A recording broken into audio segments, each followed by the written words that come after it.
Hello and welcome to another video from Schiller.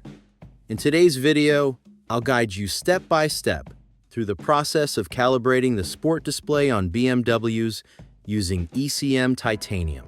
This ensures that your displayed performance metrics accurately reflect the gains achieved through your tuning. Before we dive into ECM titanium, it's crucial to have the original ECU file from your vehicle. The first step is reading the ECU file with a tool such as AlienTech KES 3 or another compatible flasher. Ensure your connection is stable and the reading process is completed without errors. Once the read is complete, it's good practice to open the file info within your tuning software to confirm the car model, ECU type, software version, and other relevant details. This confirmation is vital for ensuring you are working with the correct data.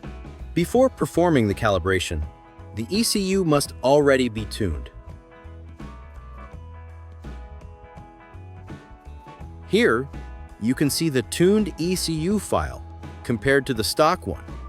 The result shows an 80-unit increase in torque.